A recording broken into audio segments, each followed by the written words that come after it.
আচ্ছা, তোমার কি এইটা মনে পড়ে যে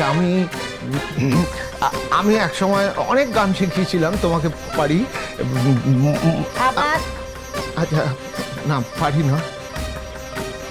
আমি অনেকগুলো গান শিখিয়েছিলাম। দেখো তো এই গানটা তোমার মনে পড়ছে? দেখো তো এই গানটা, ওই যে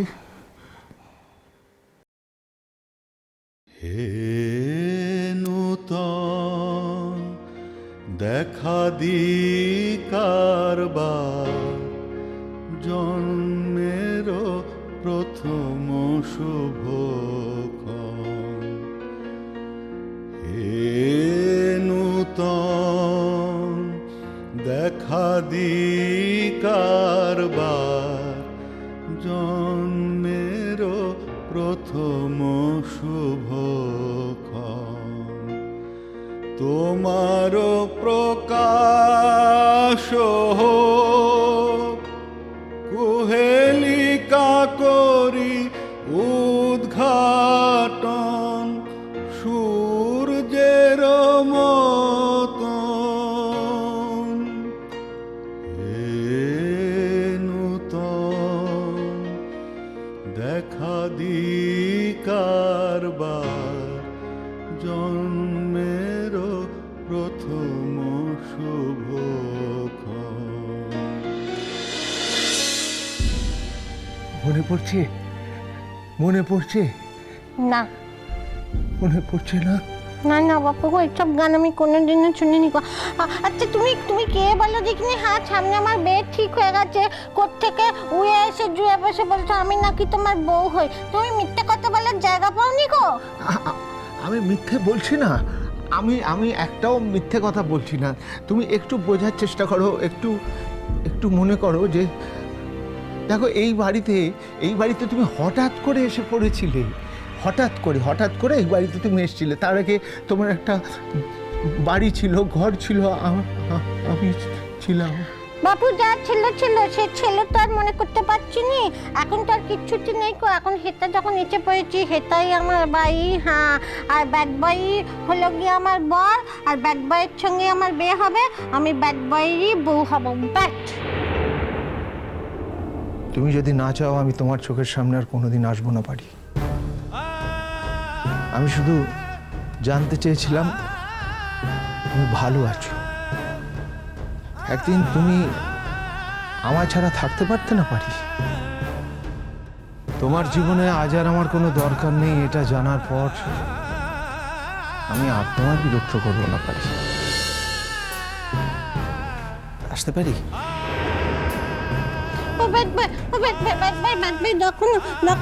তুমি আমাকে চেপে জড়িয়ে ধরো দেখিনি। এই লোকটা না আমাকে কিছু কথা বলছে, আমি একটু বুঝতে পারছি না। ওকে তাইয়ে দাও না বাপু, ওকে তাইয়ে দাও। তুমি একটু দাঁড়াও, সরে দাঁড়াও একটু।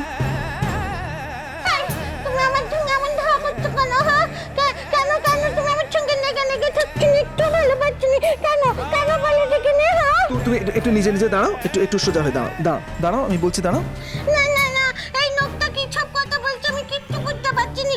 ওকে আমি চিনিও নি গো।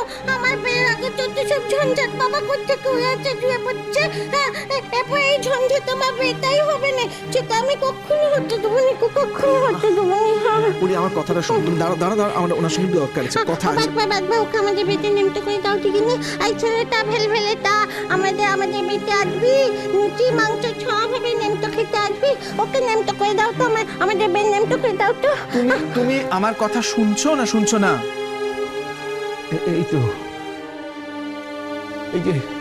এই তো আমার চেনা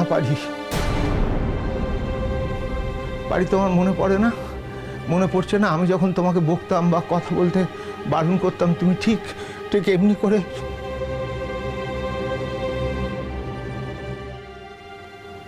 মুখ আঙুল দিয়ে দাঁড়াতে। মনে পড়ছে না তোমার? ও ব্যাড বয়, এই নোকটার না মাথা খারাপ গো। হ্যাঁ, ও ডাক্তারবাবু কমলা নেবো, ওকে ওষুধ দাও দেখিনি, যাতে এমন ধরা কথা না কয়, ছুট্ট হয়ে যায় যাতে। হ্যাঁ, কি বলেছি?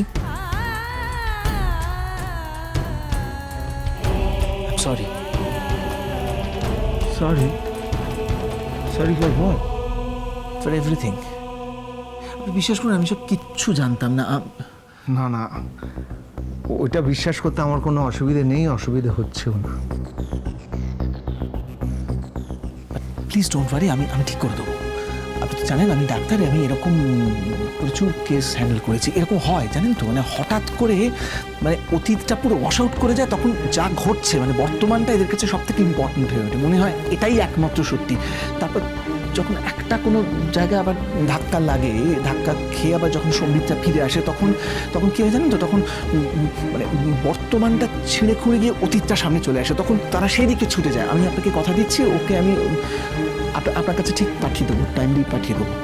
না না, আমি যাবনি কখন ওর কাছে যাবনি। কোথাকার কে চিনিনি, কো জানিনি, করে এতে জুড়ে পাচ্ছে। আমি কেন যাব ওর কাছে? আমি যাবনি। আমার বিয়ে হবে, বেটে ভাঙচি দিতে যাচ্ছ। আমি যাবনি গো। হ্যাঁ, কি আশ্চর্য এরকম কথা বলে।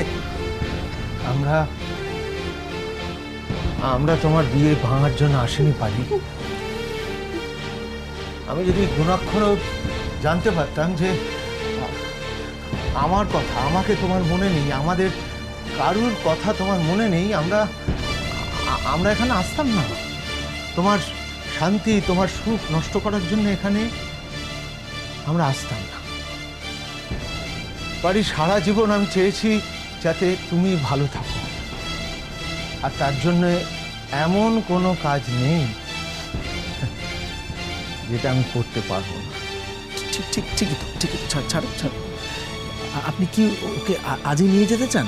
আমি কোথাও যাবনি। আমি তোমার ছেড়ে কোথাও যাবনি। আমি ভাই তোমার ছেড়ে কোথাও যাবনি। আকাশ কর, তুমি আমাকে মেরে ফেলো।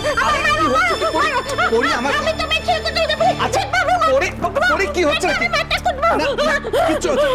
কি আশ্চর্য, এরকম করছো কেন তুমি? হ্যাঁ, আমি ওকে কোথাও নিয়ে যাব না রাজা, তোমাকে কোথাও নিয়ে যাব না, কোথাও নিয়ে যাব না। দেখুন আপনার কাছেই থাক রাজা। না সেটা এখন হয় না, সেটা এখন একদম সেটা হয় না, 100 ভাগ হয়। দেখুন, ওর কাছে এখন বর্তমানটাই সত্যি। আমি বোকার মতো অতি থাকলে পড়ে থাকলে তো হবে না। ঠিক, কিন্তু আমি তো ওর অতীতটা জেনে গেছি, সেটা তো আমার পক্ষে খুব সমস্যা।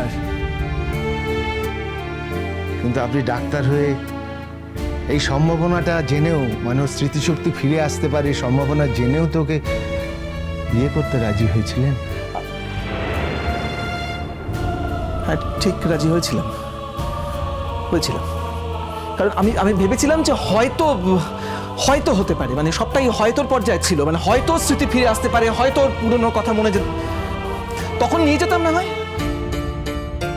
ফিরিয়ে নিয়ে যেতাম ওর অতীতের কাছে। কিন্তু ওর অতীতটা যে হঠাৎ করে এইভাবে বর্তমান হয়ে আমার সামনে এসে দাঁড়াবে, এটা তো আমি বুঝতে পারিনি। ওর অতীত ওর কাছে আসেনি রাজা। ওর অতীত যতদিন না ওকে এসে ধাক্কা দেবে ততদিন ও আপনাকে আঁকড়ে থাকবে। দেখুন, আমি পারিকে ভালোবাসি, আমি ওকে কষ্ট দিতে পারবো না। ওর স্বপ্ন পূরণ বন্ধ হয়ে যাক, সেটাও আমি চাইতে পারবো না। আপনি ওকে বিয়ে করুন রাজা। আমার তো দেখুন, আপনি যা বলছেন সেটা হয় না, অন্তত এখন আর হয় না।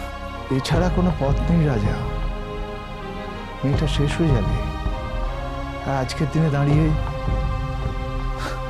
আপনি দুজনেই ওকে ভালোবাসি। আমরা কেউই সেটা চাইব না। আমি চাইব, আপনিও নিশ্চয় চাইবেন ও ভালো থাক। কিন্তু আমি আপনার দিকে চোখ তুলে তাকাবো কি করে বলুন তো? না, আপনার তো কোনো দোষ নেই। দেখুন, পারি যদি সুস্থ থাকতো তাহলেও তো যে কোনো ঘটনায় আমাকে বাদ দিয়ে অন্য কাউকে পছন্দ করার স্বাধীনতা থাকতো না? ব্যাপারটা সেইভাবে ভাবুন। সেভাবে ভাবাটা সম্ভব নয়, কারণ যা আমার নয় সেটা আমার কি করে আমি ভাবি বলুন তো?